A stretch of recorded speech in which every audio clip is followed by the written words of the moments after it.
hablar un poco de deuda externa, porque hay una confusión terrible, siendo que el propio Milei reconoce que el kirchnerismo pagó la deuda. No conocés ni los datos. Es decir, podés decir lo que quieras del kirchnerismo, pero la deuda reestructurada la pagó. Una reestructuración. Cuando Néstor Kirchner asume, a pesar de que dicen Duhalde ya había solucionado todo, había solucionado nada. Había devaluado, había equilibrado el desbalance que había entre el precio del dólar a uno, que era una aberración después de los desequilibrios que producía, y había quedado el tema de la deuda, del desempleo, de la desindustrialización y todo eso. Una de las cosas que solucionó Néstor Kirchner fue una reestructuración de la deuda con una quita de capital e intereses del 75%. Lo que pasa es que había una parte de la deuda que estaba en default y no la tenía reconocida. Pero sobre la deuda performing, no solo pagó los intereses, sino que además pagó el capital, boludo. ¿Por qué alguien que tiene un bono de deuda de $100 aceptaría cobrar 25 por ese bono? Y porque en el mercado se estaban negociando por mucho menos que eso. Y Néstor Kirchner le dice, los muertos no pagan deudas, si no nos dejan crecer, no vamos a poder pagar nada.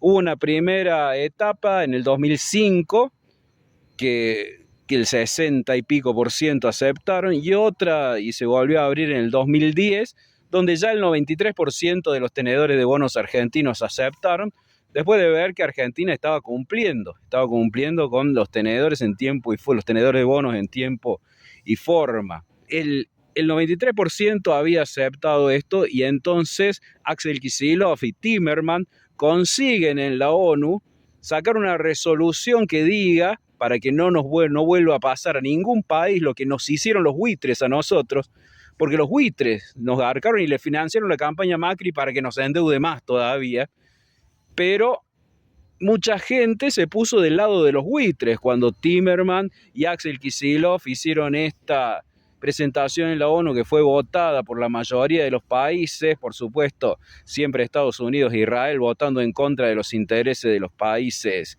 menos desarrollados, pero igualmente quedó firme eso, que a partir de la resolución que consiguieron Axel Kicillof y Timerman, los países que tenían que reestructurar deuda, cuando ya un 60% aceptaban las condiciones impuestas por el país en quiebra, como estaba Argentina cuando la recibió Néstor Kirchner, la totalidad de los bonistas estaban obligados a aceptarlo y no podían hacer este tipo de maniobras como hacen los buitres, como están acostumbrados a hacer los buitres, que incluso compran deudas impagas de los países. No es que a ellos se lo debe, sino que Paul Singer, que quería hacerse con unos miles de millones de dólares de un país, financió la campaña de Macri, Vidal. Por eso Vidal tuvo que hacer el tema de los aportantes truchos, porque no podían decir, Paul Singer nos financió la campaña y ahora le vamos a poner 15.000 millones de dólares, le vamos a poner toda la que piden y le vamos a pagar a los abogados.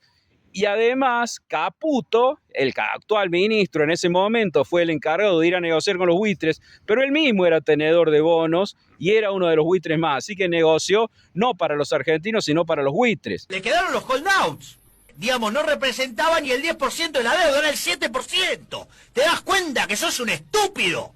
Que ni siquiera sabés la historia reciente de Argentina y opinás de economía. Bueno, la cuestión es que así como Milei te lo dice, se pagó al 93%. El 7% fueron los holdouts. Se suponía que cuando tomaron deuda, Macri tomó la deuda para los privados, fue para arreglarle a los holdouts y no ir al fondo. Pero siguieron repartiendo plata. La ambición fue tan grande que se siguieron repartiendo lo que entraba, haciendo este tipo de maniobras, como la bicicleta financiera que están haciendo ahora. Y cuando ya se veía que iban a perder la elección, el Fondo Monetario Internacional, a instancias de Trump, le pone los 57.000 millones de dólares, que también Milei lo reconoce. Y Argentina entonces consigue el financiamiento de BlackRock, de PIMCO y de Templeton. Y se van a decir, no, vieron que no pasó nada, conseguimos el financiamiento. ¿Y quién trajo esos fondos? Caputo, si era el ministro de Finanzas. Pero, digamos, obviamente, después había que salir. ¿Y cómo salimos? Y como no nos daban los números, tuvimos que ir al Fondo Monetario Internacional, nos pusieron 45.000 millones de dólares.